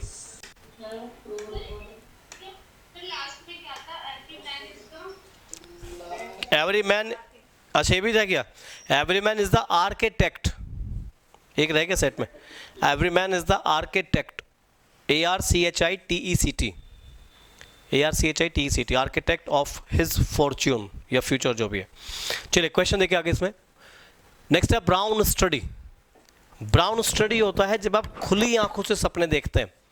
ये मैंने ईडीएम की क्लास बनाई भी थी यूट्यूब के लिए, पता नहीं वो कहाँ उड़ गई, समझ में नहीं आया। ब्राउन दुख होता है, दुख के रंग को ब्राउन बोलते हैं। और जब आप दुख में रहते हैं तो आप फिर अपने ही मन में कुछ ना कुछ सोचते रहते हैं बैठे हुए, उदासी का माइंड टाइम होता है। तो ब्राउन स्टडी होता है दिवा स्वप्न। तो देखो कौन सा वर्ड जाएगा इसमें? रेवरी। ये भी बताया था, रेवरी दिवा स्वप्न होता है। रेवरी दिवा स्वप्न, खुली आंखों के सपने होते हैं। 4 फीट एनिमल कौन सा होता है बताओ जल्दी से? क्वाड्रपेड, ये हो जाएगा F, क्वाड्रपेड। ये होता है। लेडीज हैंडबैग क्या होता है? याद करने पड़ेंगे वर्ड्स आपको। ये लेडीज हैंडबैग होता है रेटिक्यूल, H जाएगा, रेटिक्यूल। प्रैग्मेटिक जल्दी कौन सा होगा? Down to earth. Down to earth, एक ऐसा आदमी जिसने प्रगति तो कर ली लेकिन मिट्टी से जुड़ा हुआ, उसे बोलते हैं प्रैग्मेटिक, यानी कि डाउन टू अर्थ। मतलब व्यवहारिक आदमी आप इसे कह सकते हैं, व्यवहारिक, व्यवहार कुशल। फ्लेयर क्या होता है? फ्लेयर जो चमक फैल जाती है उसे फ्लेयर बोलते हैं। जब आप कामयाब होते तो आपकी जो ख्याति चारों ओर फैलती है उसे बोलते हैं फ्लेयर। तो फ्लेयर का वर्ड कौन सा जाएगा इसमें? Scent, C। जो खुशबू चारों तरफ आपकी फैलती है, ख्याति चारों तरफ फैलती है उसे बोलते हैं फ्लेयर। नेक्स्ट वर्ड क्या है? Adam's ale. तो एडम्स एल कौन सा जाएगा इसमें वर्ड? कहाँ है? A, water. एडम सेल होता है, ये होता है, ये बताया भी था मैंने आपको इडियम्स में। इसमें एडम सेल के, एडम की जो शराब है, एल का मतलब होता है शराब, और एडम एक देवता था, तो उसकी शराब यानी कि प्योर वाटर, ये वर्ड है ए। अजर, ये दो वर्ड्स होते हैं, एक होता है एडजर, एक होता है अजर। तो अजर में बी नहीं बोलता है, ध्यान रखिए बी नहीं बोलता है इसमें, तो इसका मतलब होता है बी छोड़ दिया हमने। तो अजर का मतलब होता है त्याग देना, तो त्यागने का वर्ड देखो कौन सा जाएगा इसमें, गिव अप, डी, इसमें जाएगा डी। पैकिश, चिड़चिड़ा, एक ऐसा आदमी जो बहुत ज्यादा आपसे चिढ़ता है, पैकिश पैकिश पैकिश, तो कौन सा वर्ड जाएगा, ब्लियस, ई। ये तो है चिढ़ना होता है, चिड़चिड़ा होता है एक टाइप का ये। क्लाइमेट स्टडी, स्टडी है तो लॉजी आएगा, मेट्रियोलॉजी, मेट्रियोलॉजी होता है मौसम विज्ञान का अध्ययन या मौसम अध्ययन, वो होता है मेट्रियोलॉजी। इसमें कई अध्ययन आ चुके हैं, जैसे गुफाओं का अध्ययन स्पेलोलॉजी हो गया, या एक आया था इसमें स्टडी ऑफ ईयर्स आ गया, सीज्मोग्राफी आया था वर्ड, सीज्मोलॉजी जो था, ठीक है ना। तो कई वर्ड्स आ चुके हैं इसमें साइंटिफिकली स्टडीज़ के। नेक्स्ट वर्ड है सीडेट, सीडेट एक वर्ड था सीडेटिव, मतलब वो जो आपको दर्द खत्म करता है, शांति देता है, काम, ये वर्ड जाएगा जी। चलिए नेक्स्ट आइए, ये वन वर्ड्स हैं, इसको तो आप फटाफट याद कर लेना। यहाँ पे लिखा कुछ, लिखना कुछ नहीं, सब लिखे हुए हैं। वन वर्ड समझो, इसमें इंपॉर्टेंट वर्ड्स हैं, ये प्लेस से रिलेटेड वर्ड्स हैं। जैसे एक गवर्नमेंट रिकॉर्ड्स कैप्ट, जहाँ पे एक ऐसी जगह जिसमें आप सरकार के रिकॉर्ड्स छिपा के रखते हो, उसे क्या बोलते हैं, आर्काइव्स। इन्हें याद ही कर लेना इसमें, जहाँ पे गवर्नमेंट अपने रिकॉर्ड्स रखती है, डॉक्यूमेंट्स रखती है, उसे बोलते हैं archives. Where guns are kept, जब बंदूकें रखी जाती हैं, क्या बोलते हैं उसे, armour. Where ammunitions are kept, उसे बोलते हैं आर्सेनल। ये म्यूट करो, किसी का टीवी या पता नहीं कौन बोल रहा है, सब्जी वब्जी वाला कौन है, आर्मर या आर्सेनल। नेक्स्ट क्या है, a place with gambling tables, जहां पर सट्टा खेला जाता है उसे बोलते हैं कसिनो, जुआ खाना, जहाँ पे जुआ खेलते हैं, सट्टा खेलते हैं, वो कसिनो होता है, casino. A home for noble man, castle, किला, जहाँ पे सामंत लोग रहते हैं, पढ़े लिखे लोग रहते हैं, उसे बोलते हैं कैसल, किले को बोलते हैं castle. Where the dead are buried, जहाँ पे डेड मरे हुए लोगों को ला के रखते हैं, क्या बोलते हैं, सिमेट्री। सिमेट्री क्या होता है, अंतिम संस्कार करने की जगह, सिमेट्री होती है, जहाँ पे अंतिम संस्कार किया जाता है। A place where luggage is kept, जहाँ पे लगेज रखा जाता है उसे क्या बोलते हैं, और ये प्लेस में रखा जाता है जैसे रेलवे स्टेशन पे, एयरपोर्ट पे जो जगह रखने, सामान रखने के लिए होती है, जैसे ट्रेन में कोई सामान है उसे डिस्पैच करने के लिए पहले एक रूम में रखते हैं, उसके बाद उसे डिस्पैच करते हैं, उसे कहते हैं क्लॉक रूम। स्पेलिंग ध्यान रखना, CLOAK, ये तो याद करने पड़ेंगे, सब लिखे हुए हैं। वेयर गुड्स आर स्टोर्ड, जहाँ पे सामान स्टोर करते हैं उसे बोलते हैं डिपो, जैसे बुक डिपो, या डिपो आपने सुना होगा, डिपो होता है पेट्रोलियम का डिपो होता है, तो डिपो होता है वहाँ पे चीज़ों को पहले स्टोर करते हैं डिस्पैच करने से पहले। वेयर शिप्स आर मैन्युफैक्चर्ड, जहाँ पे पानी के जहाज बनाए जाते हैं, क्या बोलते हैं उसे, डॉक यार्ड, इससे पानी के जहाज बनाए जाते हैं। और जहाँ पे एरोप्लेन्स बनते हैं उसे क्या बोलते हैं, वो हैंगर होता है, डॉकयार्ड हैंगर। नेक्स्ट आइए,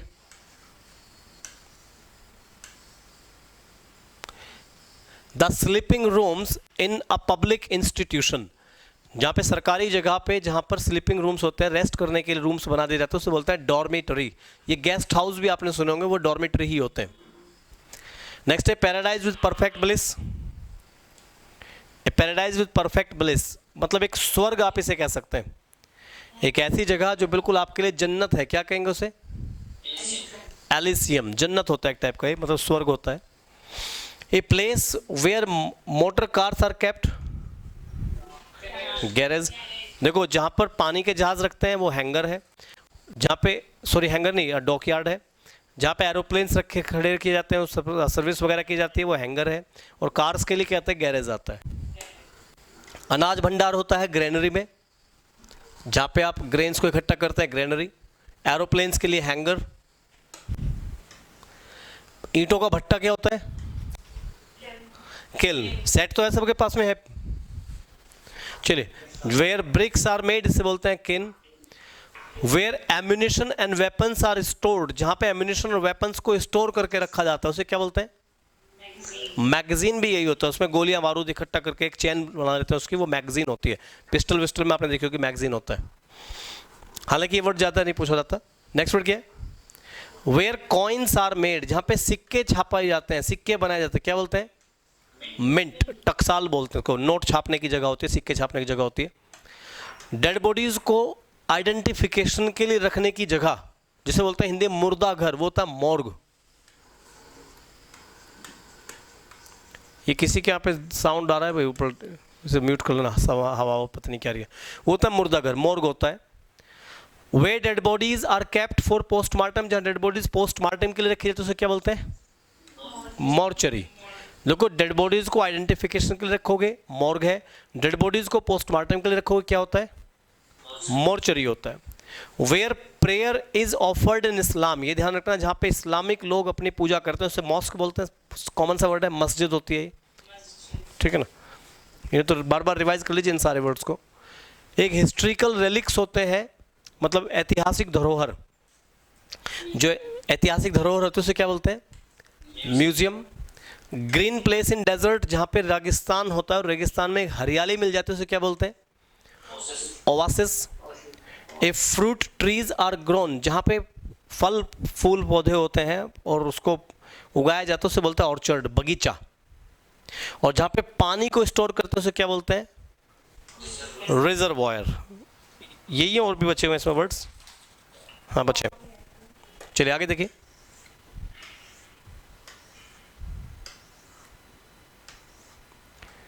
ये 3 वर्ड्स और देखो जल्दी से। जहां पर अब बर्तन मांजने की जगह होती है, वेयर कुकिंग यूटेंसिल, यूटेंसिल का मतलब बर्तन आर वॉश्ड अप, जहां पे बर्तन मांजे जाते हैं, क्या बोलते हैं उसे? स्कलरी। स्कलरी होता है बर्तन मांजने की जगह। A case in which a sword is kept, एक ऐसा मयान सुनेगा आपने जिसमें तलवार रखते हैं। एक ऐसा केस जिसमें स्वॉर्ड रखी जाती है, तलवार रखी, जिसे बोलते हैं शीद, SHETH, शीद। शीद होता है तलवार की मयान। और जहाँ पे आयरन इम्प्लीमेंट्स को फोर्ज किया जाता है, यानी कि उन्हें तोड़ा जाता है, पिघलाया जाता है, पिघला के उसको आकार बदला जाता है, जो भी आप पसंद हैं, उसे बोलता है smithy. Iron implements are forged, where iron implements are forged, smithy. समझ जाएंगे इस पॉइंट्स को। नेक्स्ट पॉइंट है, यहाँ तक तो एग्जैक्टली आप याद कर लीजिए। अब है सारी चीज़ें समझने की। ये जो पॉइंट्स हैं ये होते हैं आपके PQRS वगैरह, जो भी आप इसे बोलते हैं। इनका एक तरीका है, क्या? जब भी आपको PQRS देखना हो तो इसमें सबसे पहले आपको एक S1 सेंटेंस मिलेगा, हमेशा बताता हूँ। एक S6 हो जाएगा। S1 सेंटेंस मिल गया तो आपके लिए बहुत हेल्प मिल जाती है। S1 का मतलब है पहला सेंटेंस। फिर ऑप्शंस होते हैं PQRS। तो इनको फिल करने से पहले आपको करना कि एक तो इस सेंटेंस में क्या लिखा है, S1 सेंटेंस में क्या लिखा है, इसको पूरे ध्यान से समझो। ये बहुत ध्यान से समझने वाला कंटेंट होता है, बहुत ध्यान से समझो इसको। और फिर इन सब को किसी को मत पढ़ो, डायरेक्ट अपने ऑप्शंस देखो। जैसे पहले सेंटेंस का ऑप्शन क्या बताइए, क्या क्या लिखे हुए हैं? फर्स्ट का ऑप्शन क्या है? SQPR। पहला ऑप्शन है SQPR। दूसरे का ऑप्शन क्या है? RPQS। सेट में चेक करो, जल्दी से लिखा होगा आपके पास में। तीसरे का ऑप्शन क्या है? SPQR। और चौथे के ऑप्शन क्या है? RQPS। तो यानी कि S या R से सेंटेंस स्टार्ट हो रहा है। तो S1 पढ़ने के बाद में आप ये चेक करो S या R में से कौन सा सेंटेंस पढ़ा जाएगा, फिर इनको पढ़ने की कोई ज़रूरत ही नहीं है। मतलब ऑप्शन की हेल्प लो, S1 सेंटेंस फोकस करो और उससे फिर मीनिंग निकालो, R या S में से कौन सा ऑप्शन लिखा है। और अगर R है तो देखो R के बाद P है, और अगर S है तो S के बाद भी P लिखा है, Q लिखा है। S के बाद P है, Q है, और R के बाद भी P है, Q है। यानी कि ये दोनों चीज़ें बाद में आएंगी, पहले R आएगा या फिर S आएगा, इसमें से कोई सा एक आएगा। जल्दी चेक करो कौन सा हो सकता है।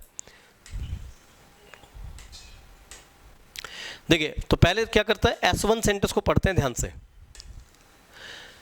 S1 सेंटेंस देखो, उसने कहा yet we have as a people shown great resilience. अब रेजिलेंस का मीनिंग पता है आप लोगों को क्या होता है? रेजिलेंस क्या होता है? लचीलापन।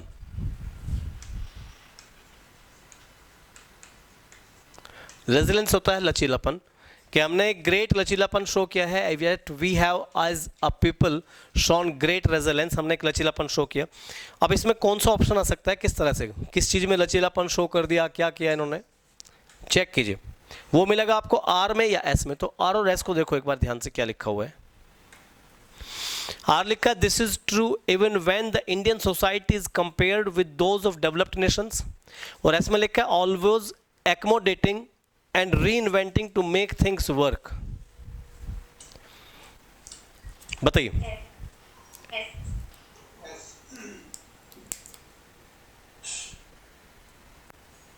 एस में कैसे जोड़ दोगे?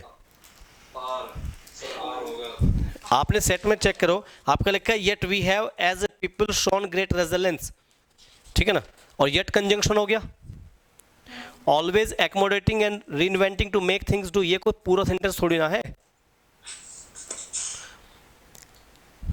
ऑलवेज भाई आपने कहा कि हमने लचीलापन शो किया, फिर तो प्रीपोजिशन के साथ जोड़ो इसको कि किस चीज में लचीलापन शो किया। इन एक्मोडेटिंग करते आप इसमें ऑलवेज इन एक्मोडेटिंग एंड री इन्वेंटिंग कुछ तो बोलते हैं इसमें।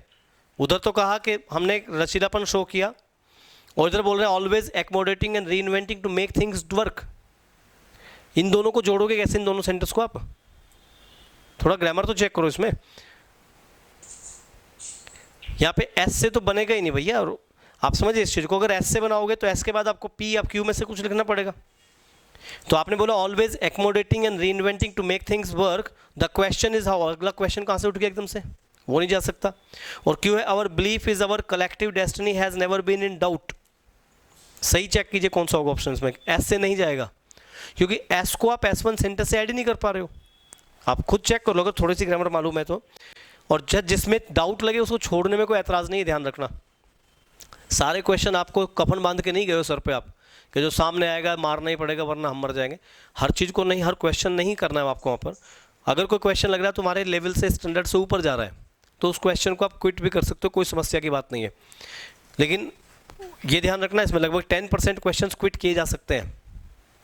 10% का मतलब जानते हैं कितना हो गया? 10 में से एक।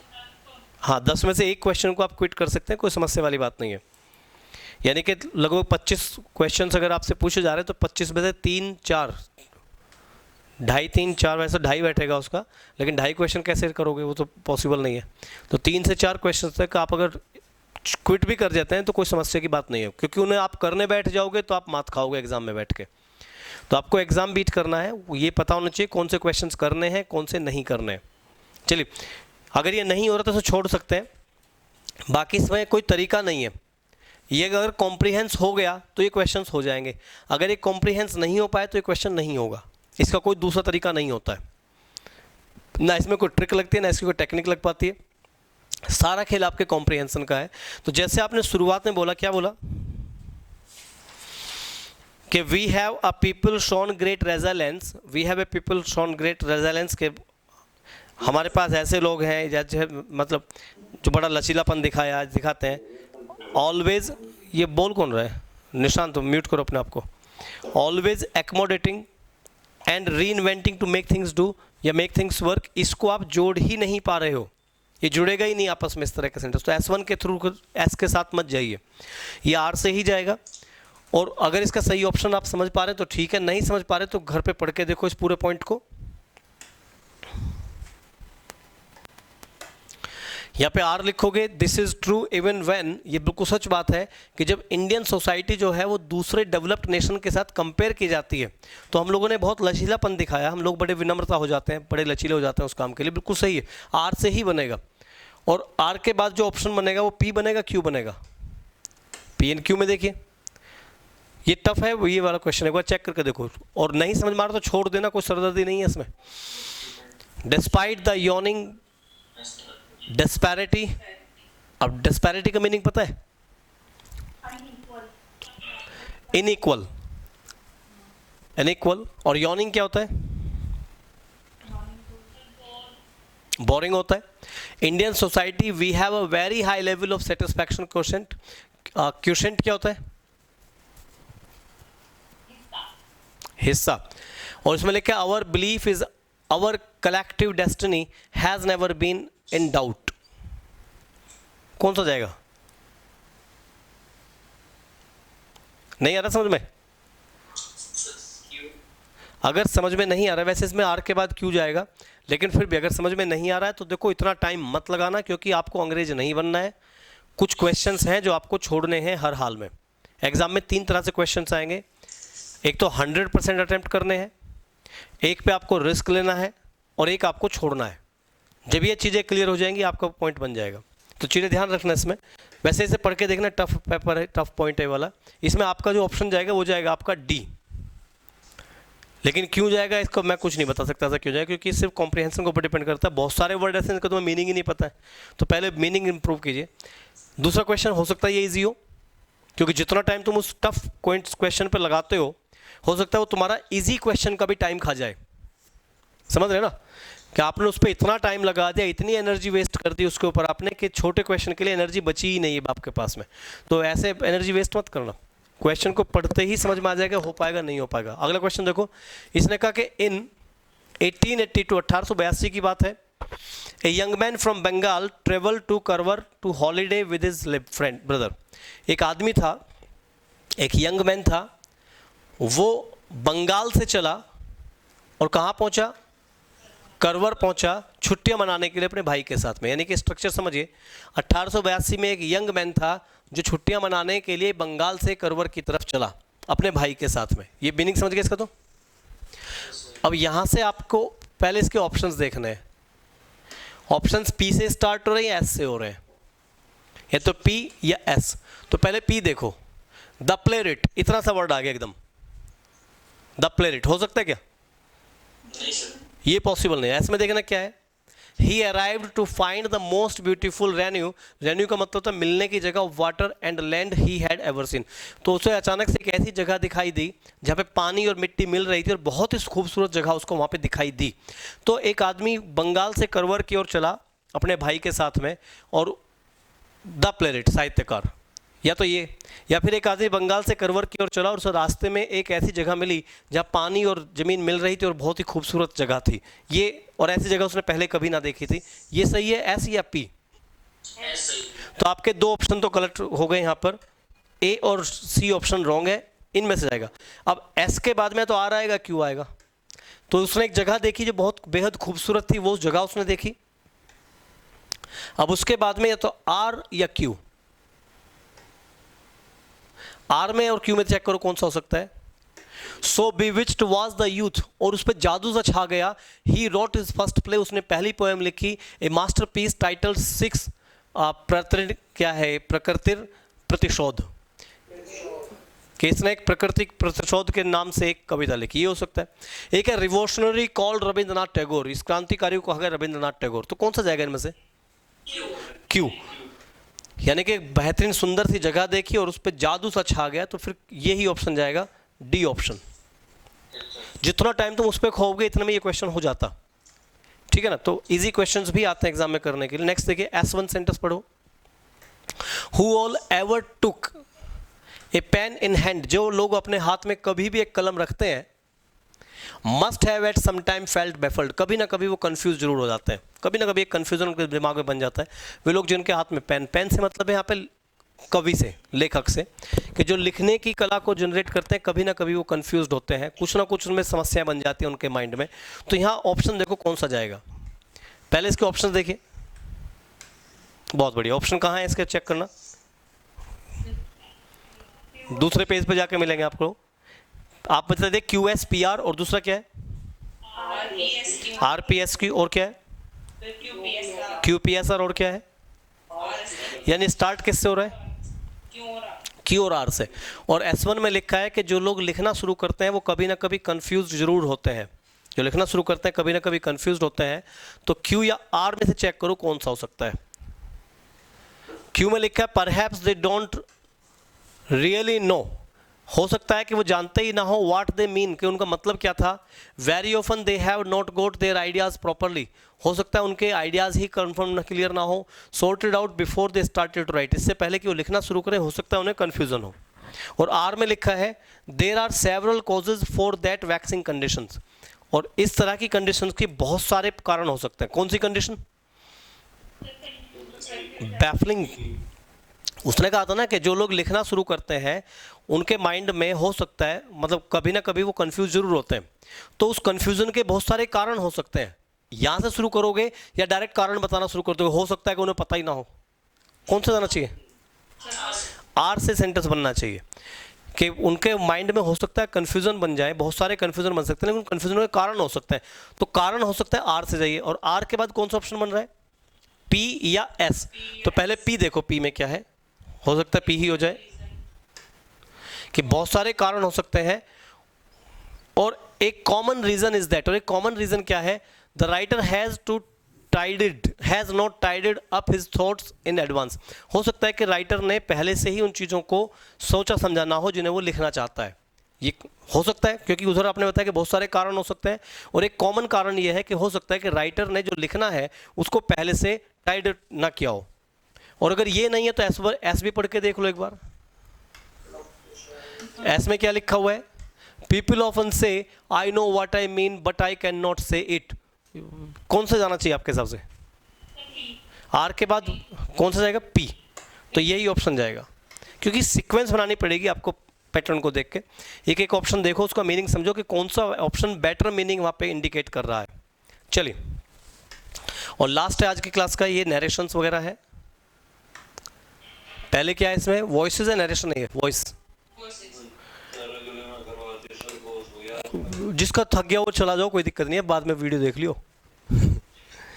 मतलब जो थक जाए वो अपना आराम से बैठ जाओ, कोई दिक्कत नहीं, क्योंकि ये तो वीडियो रिकॉर्ड में जाएगी। तो 1-1.5 घंटा भी अगर अभी तो मेरे हिसाब से 1.5 घंटा भी नहीं हुआ, 1 घंटा 10 मिनट हुए हैं कुल, ठीक है ना। मैं भी तो पढ़ा रहा हूँ कंटिन्यू, और तुमसे तो सारों से उम्र में थोड़ा बहुत तो ज़्यादा ही होगा, चाहे किसी 6 महीने बड़ा हूँ, किसी 2 महीने बड़ा हूँ, 1 साल तो मैं किसी से बड़ा नहीं हूँ खैर। हाँ, कहीं से छोटा भी हो सकता हूँ उम्र में तो मैं, ठीक है ना। मेरी उम्र ही कितनी ऐसी है, 17-18 साल के आसपास अभी तो। चलिए देखिए, हाँ देखिए, क्वेश्चन को समझो, इसको थोड़ा सा ना कंसंट्रेशन बनाने की हैबिट जनरेट करो।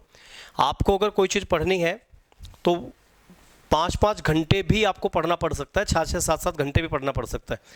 तो वो हैबिट जनरेट कीजिए, मतलब ये समझ रहे ना इस पॉइंट को, वो हैबिट जनरेट कीजिए, चाहे वो 2 घंटे क्लास चले, चाहे 1 घंटा, चाहे 3 घंटे, तो वो हैबिट जरूर जनरेट होनी चाहिए। वरना तो 1-1 घंटे में जब थक के बैठ जाओगे तो 1 घंटा तो एग्जाम में नहीं दे पाओगे तुम, क्योंकि एग्जाम में 2-2 घंटे के हो रहे हैं। आप समझ रहे हैं ना वहाँ पर? तो चीज़ें थोड़ा सा कंसंट्रेशन तो बढ़ाना पड़ेगा, भले ही वो तुम्हें पसंद आ रही हो चीज़ें या ना आ रही हो, उससे क्या मतलब है। लेकिन लोगों का ऐसा ही है, डीजे पे नाच लेंगे 2 घंटे, लेकिन फेरे 15 मिनट के पसंद नहीं आते उन्हें। कहता पंडित से पंडित जी जल्दी करो, जल्दी जल्दी पंडित जी जल्दी, क्योंकि और अल्टीमेटली गए तो फेरों के लिए तुम। तो वही जो चीज़ होती है ना, तो थोड़ा ध्यान रखा करो इस पर, थोड़ा कंसंट्रेशन गेन कीजिए अपना। चलिए, वॉइसेस में हमेशा एक पॉइंट आता है और हर बार इसको बताता हूँ और बताऊंगा। वॉइसेस में 3 ही बातें ध्यान रखनी है आपको, आपका सेंटेंस वॉइस चेंज हो जाएगा। कौन कौन सी? एक तो सबसे पहले सेंटेंस का टेंस चेक कीजिए, और सेंटेंस का टेंस और सेंटेंस ये कभी भी चेंज मत कर देना वॉइसेस में। अगर आपने टेंस और सेंटेंस चेंज कर दिया, आपका सेंटेंस गलत हो जाएगा। दूसरी चीज क्या ध्यान रखनी है? जो भी सेंटेंस की वर्ब है उसको चेंज कर दीजिए बी प्लस वर्ब की 3rd फॉर्म में। और तीसरा चीज, सब्जेक्ट को ऑब्जेक्ट बना दीजिए और ऑब्जेक्ट को सब्जेक्ट बना दीजिए, और कुछ नहीं करना, आपका वॉइस चेंज हो जाएगा। बाकी सरदर्दी पालने की जरूरत तो नहीं होती। नोट कर लिया इसको? पता ही होगा आप लोगों को वैसे पॉइंट, ये 3 पॉइंट्स हैं, इसको हमेशा ध्यान रख के चलें। चलो वापस देखिए क्वेश्चन अपना। उसने कहा डोंट स्पीक, तो अपना दिमाग मत लगाना, क्वेश्चंस देखना। उसने कहा डोंट स्पीक, एक तो ये है डोंट स्पीक, और ये लिखा until someone speaks to you. तो देखो डोंट स्पीक तो उसने सारा ऐसा ही लिख दिया ना, don't speak don't speak don't speak don't speak, इसका तो कुछ किया ही नहीं है उसने। अंटिल को भी ऐसे ही छोड़ दिया उसने, अंटिल अंटिल अंटिल सब में सेम कर दिया। तो ये जो पहला सेंटेंस है इसका तो कुछ किया ही नहीं है, आप समझ रहे ना। लेकिन जो बाद में लिखा समवन स्पीक्स टू यू, इसको चेंज किया है। तो पहले इसका टेंस देखो, टेंस कौन सा है इसका? तो जो प्रेजेंट इंडेफिनिट नहीं है वो गलत है। इनमें से जो प्रेजेंट इंडेफिनिट नहीं है, ये प्रेजेंट इंडेफिनिट है क्या?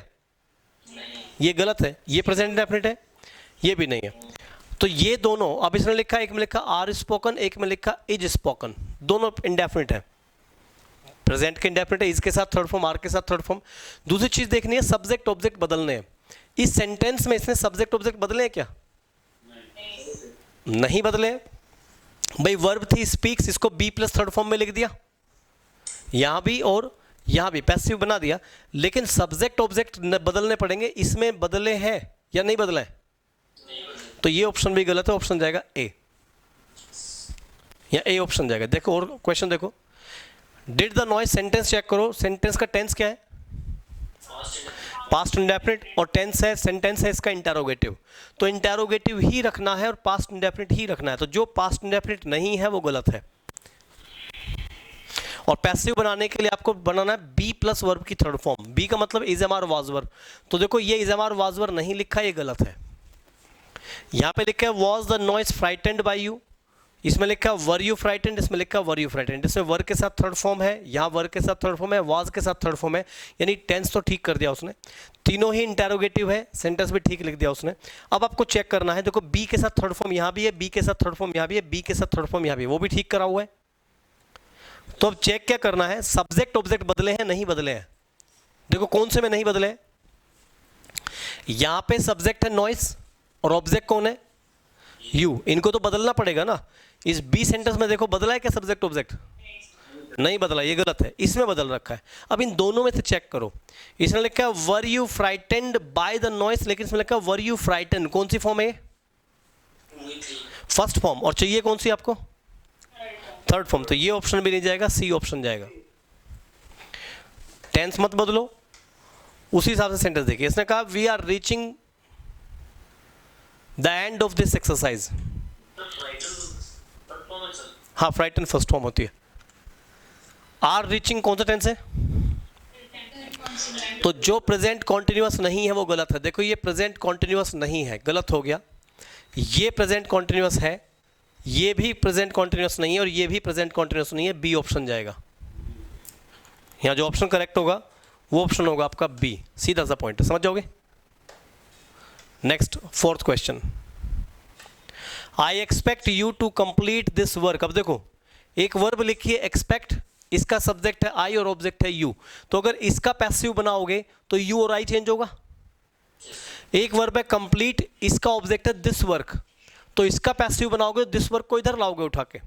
जैसे आपने सेंटेंस लिखा आई एक्सपेक्ट यू, इसने एज इट इज लिख दिया इसको, और टू कंप्लीट का पैसिव इसने बनाया, ध्यान देखो, टू बी कंप्लीटेड बनाया, इसका नहीं बनाया, इसका पैसिव बनाया। तो इसका पैसिव बनाने के लिए जो दिस वर्क है ये तो शुरू में जाना चाहिए ना, उठ के बदलोगे तो इसको, इसमें बदला क्या? तो दिस वर्क इसमें यहाँ भी बाद में लिखा था, यहाँ भी बाद में लिखता है, ये ऑप्शन नहीं हो सकता। दूसरा क्वेश्चन देखो, इसमें एक्सपेक्ट कौन सा टेंस है? प्रेजेंट इंडेफिनिट, तो या तो इसका पैसिव बनेगा या इसका बनेगा, इसका बनेगा तो ये दोनों चीजें चेंज होंगी, इसका बनेगा तो ये दोनों चीजें चेंज होंगी। तो उस टाइप से क्वेश्चन को देखिएगा। इसमें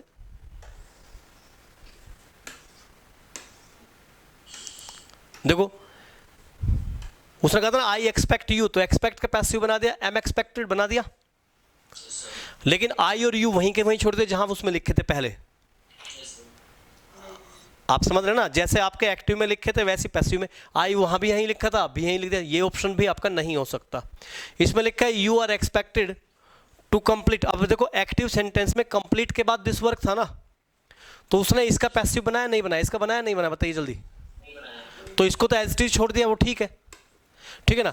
एक्सपेक्ट का पैसिव बना दिया, एक्सपेक्ट का सब्जेक्ट लिया यू, ये ऑप्शन हो सकता है। एक है you are expected to be completed this work, इसमें गलती हो गई। इसमें गलती क्या है, एक्सपेक्ट का पैसिव बना दिया, यू शुरू में ले आया, बात सही है, लेकिन जब टू कंप्लीट का पैसिव बनाएंगे तो दिस वर्क तो उठा के पहले लाओगे ना, इसमें नहीं लाया, तो ये ऑप्शन भी गलत हो जाएगा, सी ऑप्शन जाएगा। सर इसका आई कहाँ है सर? आई नहीं लिखा कोई इसमें, तो उसमें क्या कह सकते हैं, वो बाई मी लिख देता उसको, यू आर एक्सपेक्टेड बाई मी हो सकता था, नहीं लिखा, क्या करें उसमें। नेक्स्ट देखिए, the storm did much damage, subject है स्टॉर्म, ऑब्जेक्ट है मच डैमेज, वर्ब है डिड सेकंड फॉर्म, यानी टेंस कौन सा है? Past indefinite. तो पास्ट इंडेफिनिट जो नहीं है वो गलत है। देखो पैसिव वॉइस में ये वाज डन है, हो सकता है। डैमेज जिसका पैसिव बनाया ही नहीं, गलत हो गया। डिड डैमेज डिड, ये भी पैसिव नहीं बना, और द स्टॉर्म वाज डैमेज, ये पैसिव बनाया, लेकिन सब्जेक्ट कौन है? स्टॉर्म, और स्टॉर्म ही यहाँ रख दिया, गलत है। तो आपका कोई भी ऑप्शन सही नहीं है सिवाय इसके, ए ऑप्शन जाएगा।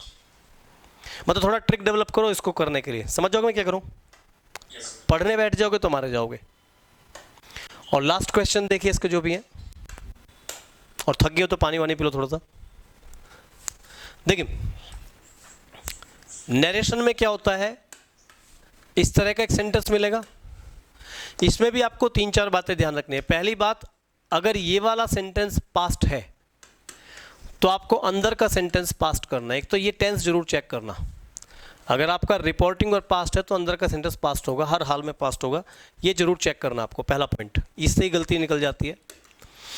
दूसरा पॉइंट, जो कंजंक्शंस जो इन्वर्टेड कॉमाज हैं, इनकी जगह पे क्या आएगा, कंजंक्शन आएगा, और कंजंक्शन के बाद क्या आएगा, सब्जेक्ट। ये चीज़ चेक करनी है, या फिर 2+ वर्ब की फर्स्ट फॉर्म वगैरह आ जाएगी।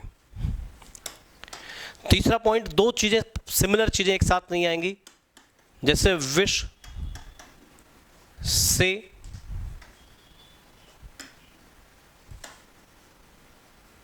कॉन्ग्रेचुलेट,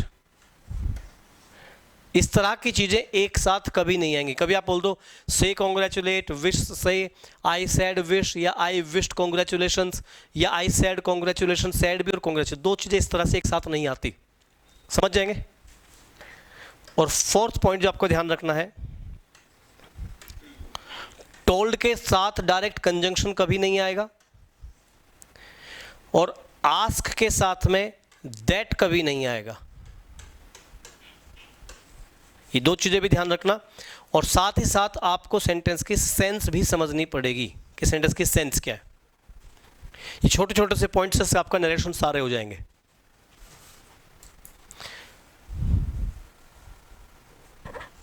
नोट कर लिया?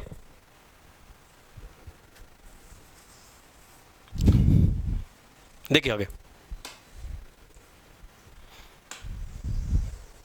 क्वेश्चन देखो, he said to us, past लिखा है ना, तो अंदर का सेंटेंस पास्ट हो जाएगा। इसने लिखा are you setting, are setting लिखा है, तो यानी कि टेंस कौन सा है, तो इसको बनाना पड़ेगा पास्ट कॉन्टिन्यूअस।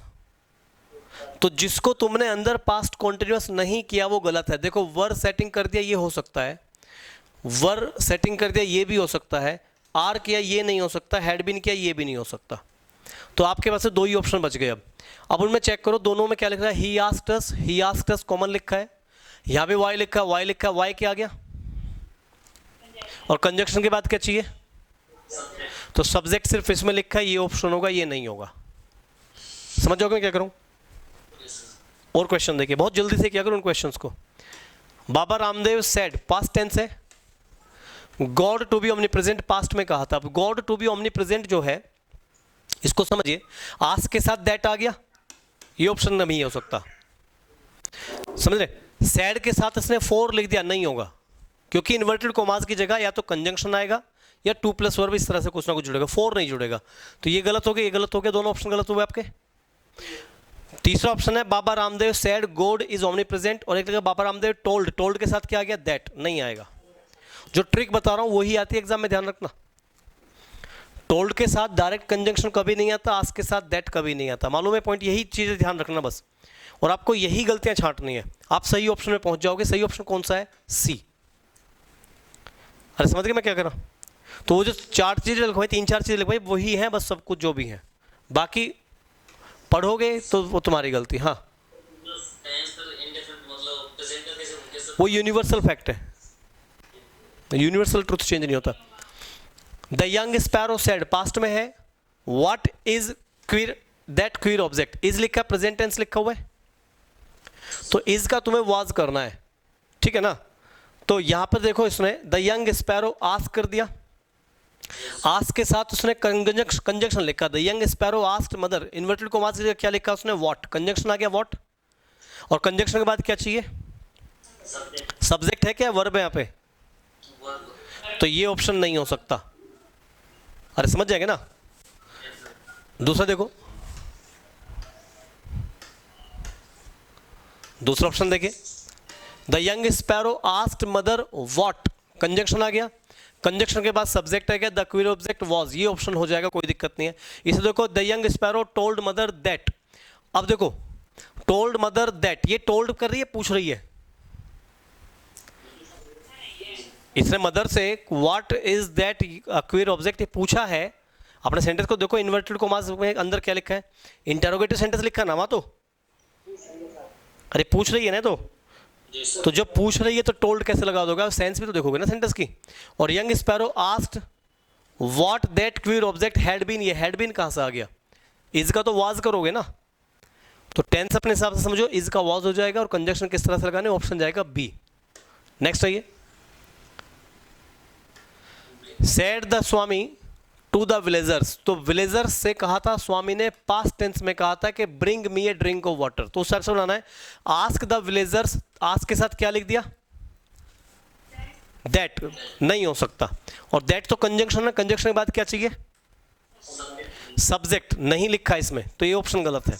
दूसरे को Swami told the villagers to be brought him a drink, और ये पैसिव बना दिया, to be brought, to bring हो सकता था, टू ब्रॉट नहीं, टू बी ब्रॉट नहीं, ये भी ऑप्शन सही नहीं है। The Swami ask the villagers, ask के साथ फिर से कंजंक्शन लिखा एज, और कंजंक्शन के बाद चाहिए सब्जेक्ट, सब्जेक्ट है क्या इसमें, ये ऑप्शन भी नहीं हो सकता, तो ऑप्शन डी ही जाएगा, पढ़ने की जरूरत नहीं है, चाहो तो पढ़ के देख लो इसे।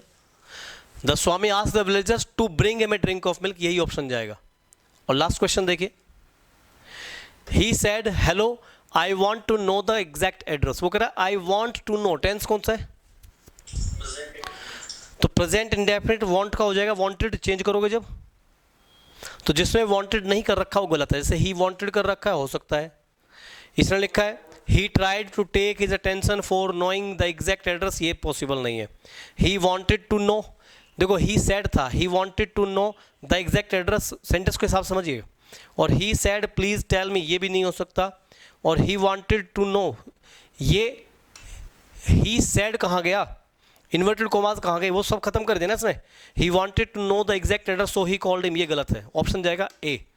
ही attracted his attention and said that, said के साथ दैट भी लिखो, मिसप्रिंट यहाँ पे, and said that he wanted to know the exact address. मतलब जो पॉइंट्स बताएं उन्हीं पॉइंट्स को दिमाग में फीड करो, जो जो कंटेंट है उन्हीं को कंटेंट को दिमाग में रखो, उसकी ही प्रैक्टिस करो, क्वेश्चन सही मिल जाएगा। सारे ऑप्शन पढ़ने बैठोगे तो सारे ऑप्शन देखने में कहीं ना कहीं एक जैसे ही लगेंगे, तो ये थोड़ा सा दिमाग लगा के चलना है इसमें। बाकी नेक्स्ट सैटरडे हम लोग करेंगे सेट सेकंड, सेट सेकंड को आप लोग पढ़ के आओ घर पे एक बार पूरे वीक के लिए, और मंडे से इसका जो क्लास है उसको सुनाना स्टार्ट कर दीजिए, ठीक है। और इसकी वीडियो आप ही के इसी बैच में सेट 1 के अंदर पड़ जाएगी, ठीक है। तो इसे आप देख लो या बाद में कभी भी इसको रिवाइज कर लीजिएगा। चलिए भाई, थैंक यू वेरी मच।